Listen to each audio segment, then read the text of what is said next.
Hello, where have you been? I have decided to make a video on difficult conversations, decisions. As you know, I've touched on the subject a few times, but I want to make this video dedicated to it. So I'm doing it on what would be a fairly sort of nice spring day, not being blown around by gale force winds or anything like that. Just give you a little bit of the view that I have here.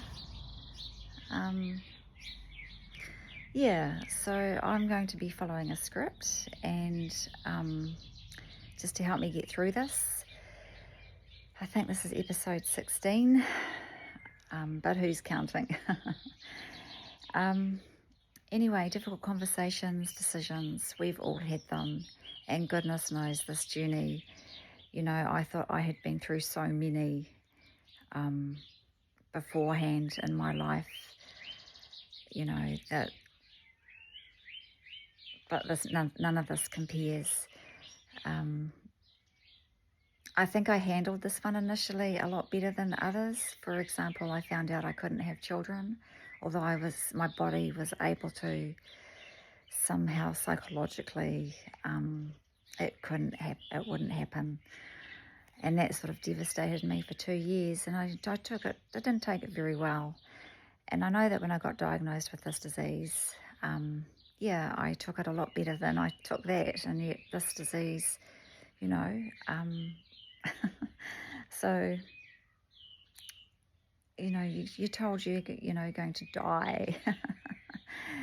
What sort of news could get better than that, huh? And yet I did feel, just maturity, I guess, as life goes on. And we know that we're all going to go sometime. Although it is hard hearing it, being told when you're going to go. So let me have my little script here helping me. With this journey, I have found that the discussions and the decisions are way more constant.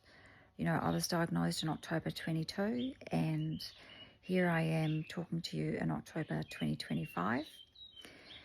3 years later, much to the surprise of oncologists. And it's just been non-stop crap news. For me, I was told, you've got cancer. That's a bit of a heavy blow in itself. And then I was told it was terminal and operable. And then I was also told it was palliative, right? Which meant they told me to enroll in hospice. So, for me, hospice is where the dying go. That was a real big reality check. I was on that list, like others before me and others after me. Had to take a little pause because I can't stand very long in my condition. The pelvic area doesn't like gravity anymore. Hasn't for some time with this disease. I'm trying not to squint here in the sun, so I'm probably going to have to go back into the house, but I thought today outside would be a lovely day to do this. There's a lovely little cool breeze, and apart from the cancer, life is good.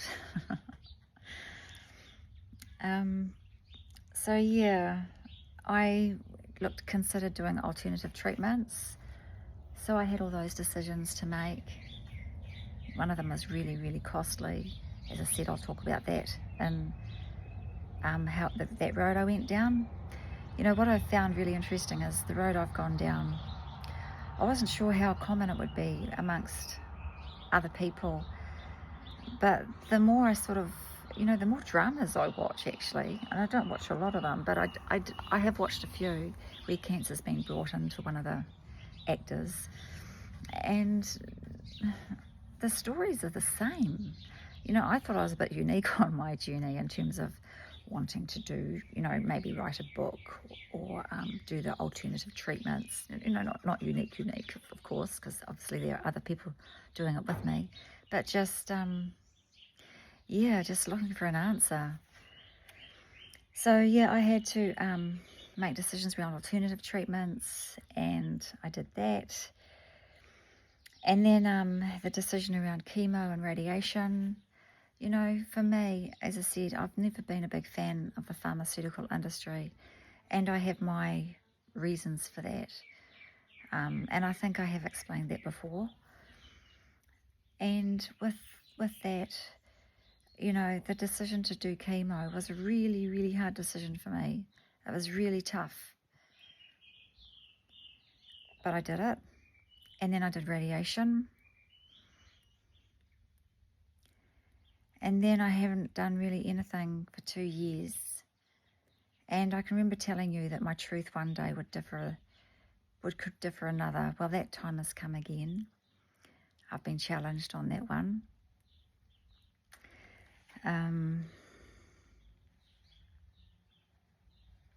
But in line with, before I get into that, you know, as I started doing chemo and stuff, I then found out due to fractures that I had osteoporosis, which can happen from chemotherapy and definitely happen from radiation. So, you know, more bad news. And then, you know, it was just non-stop. All I've really wanted was a miracle. Big ask, I know. And I want to talk about that big miracle as to what it's turned out to be at this stage. You know, when I bought this house not so long ago, my dream was to be around, you know, near my parents. They moved in and we put a little minor dwelling up for them. And yeah, we've got this property with fruit trees. I don't think I can show you any of them, but you know, this was my dream, was to retire. The lawns need mowing at the moment, but you know, that's what happens in spring. It rains, the lawns grow, then the sun comes out.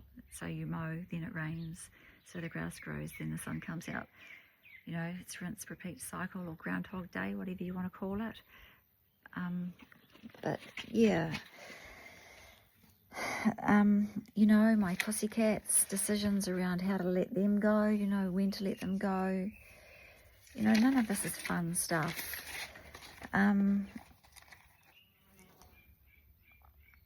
You know, I've met such beautiful people on this journey, really lovely, warm, caring people. You know, I have got the best group of friends that I could ever want.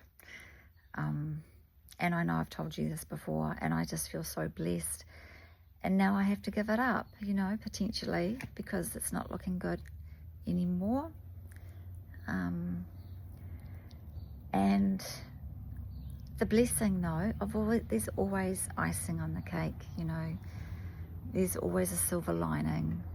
And that silver lining is that I met these people and I've had these beautiful friends, and I've had them at a time that I really not only appreciate them big time, but I really need them as I go through this journey.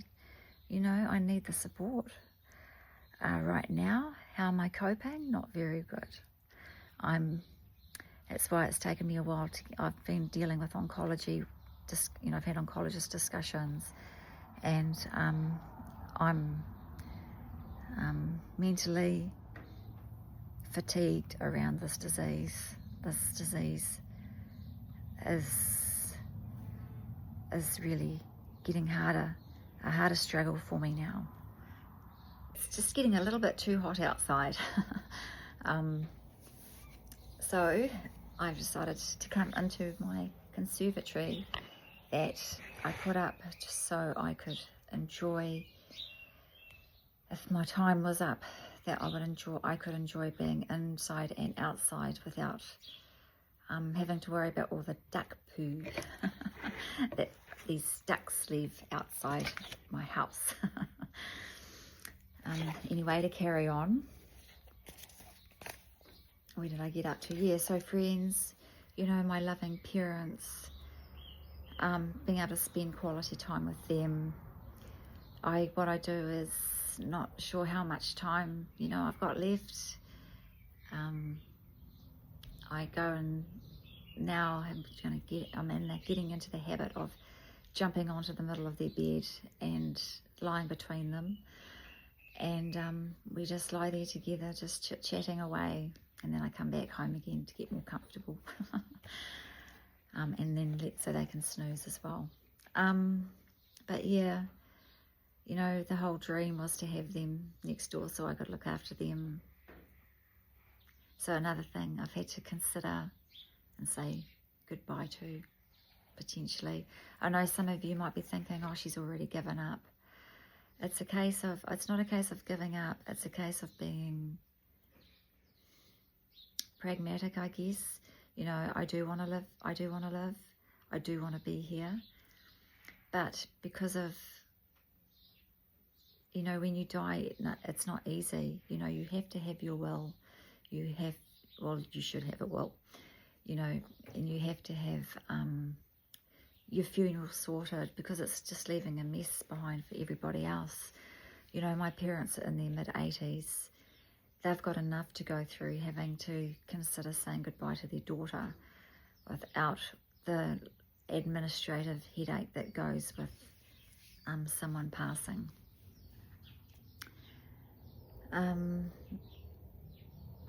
You know, going back to my friends, they've been we're like-minded souls. We're all quite spiritual, and that has been an amazing blessing. And I've even met people just, you know, recently who I know that if it wasn't for this disease would be friends. And you know, you're looking at each other. As I said, my situation isn't getting better. In fact, it's getting worse. You know, I'm at the stage now where the cancer's creating carnage down there, that my truth of radiation, I've had to change that truth. I'm not a happy camper about it, to be honest. There have been loads and loads of tears. I don't want any more radiation. But it's actually created carnage. The cancer's created carnage now that I'm basically damned either way. I know that's not a very good word to use.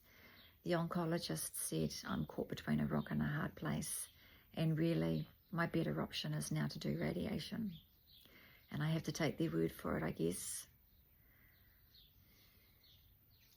But then, regardless, I'm now, you know, there's a consequence of infections, and as we know, infections can be deadly. So I really have to get things sorted. I have to have these difficult discussions, decisions, conversations. I've got to have them. You know, I can't leave a mess to other people. Goodness knows I'll find enough of a mess in my cupboards and things without, as I said, the administrative part of it. You know, as I've mentioned before, the silver lining of this disease has been showing me how much love I've got, and that's what I need to focus on, is the love, because I'm really struggling now mentally to stay strong. And it's now that I'll be calling on my friends who have said that they will be there for me and shown that they will be there for me. I'm now going to be calling on them, because I don't know how good my coping mechanisms are anymore. And that means having conversations and making decisions. You know, people ask you a question and it's like, oh, I hadn't thought about that either, you know.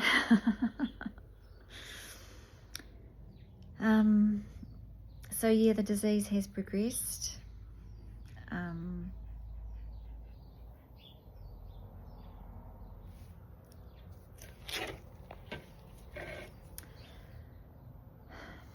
And because of these conversations, yes, I have been withdrawn, so I haven't done any videos. I have still got lots to do, which I want to talk about, you know, the alternative treatments supplements, all that sort of thing I did.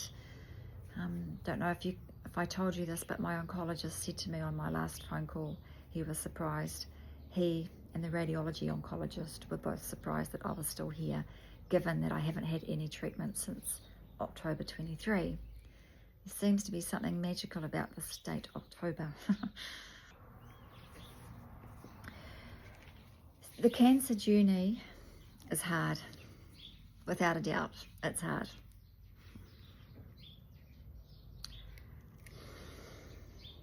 But I'm smiling, and I'm going to give you lots of good videos after this, informative, good videos that hopefully won't pull any strings,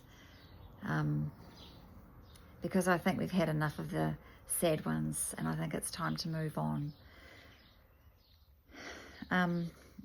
You know, from a mental thing, which people don't see typically either, I was speaking to my lawyer the other day, because I've decided to update my will, given what I've noticed in these last 3 years. And his own mother survived 30 years after being diagnosed. And then, you know, there was this guy he had who was diagnosed a year after me, who was told he had 6 months to live. And when my lawyer came back from holiday, so he was guy was diagnosed in November, and my lawyer came back from holiday in January, and the wife was there, and she said he passed. It was just too tough for him mentally. Mentally, he couldn't stay strong. And you know, it really hits your head hard. So you really do need to be surrounded by those people who will support you, because it really does take a toll on your mind and your ability to stay strong. I think I finally get it. You know, when people say to me, "Oh, you're so strong," I keep thinking of it as a, you know, I'm going to fight this no matter what attitude. You know what it is for me, it's just putting one foot in front of the other and hoping that whatever decision you make, whatever decision you make from those difficult choices, you know, you really hope you make the right ones. And of course they're right at the time based on the information you had. In hindsight, would I have changed some of my decisions? Of course. I shouldn't say of course. But you know what? I don't have that crystal ball. I obviously don't have a magic wand. But I think what they're talking about is about me being strong, is that I've just not let the cancer get to my head. And it's true. You know, you've got to stay focused on the good stuff, the happy stuff. Look for the good in the day, you know, like today I'm here, just like everybody else. And today I get to look at this beautiful view again. And I get to talk with people if I want to. You know, today is a good day. And I know there are some tough ones coming again, tougher than what I'm already going through right now. Way tougher. But all of us, no matter what our situation, just keep looking at the silver lining, just keep looking for, just stay in gratitude, because you can't be down when you're in gratitude. You know, I can't go, "Oh, it's sunny out there." "Oh, it's such a lovely day." Well, I could, but it looks stupid, like it did. So I'm going to tell you what the miracle is that I've realised. And the miracle, I have decided after watching some YouTube videos, you know, sometimes the real miracle isn't what you were waiting for. It's who you become whilst you wait. And I hope that I am becoming a better person throughout this, that I've become a better person throughout this. And you know what, when I'm with my friends, I know that I am, because I have other people telling me what lovely friends I've got. And these are my friends saying how all my other friends are really lovely. And it's true. You know, I don't think I must be doing something right, because I think I wouldn't have these types of people in my life if I wasn't. So I take my hat off to all my lovely friends out there. On that note, I don't think there's anything else. Just want to say I love all my friends. I love you, Mum and Dad. And all of you watching. Yeah. Take care. Remember, this is not a dress rehearsal, this life. This life in this body. So thank you for your time. It's precious, I know. So to all family and friends out there watching this, and people I've not even made friends with yet, thank you.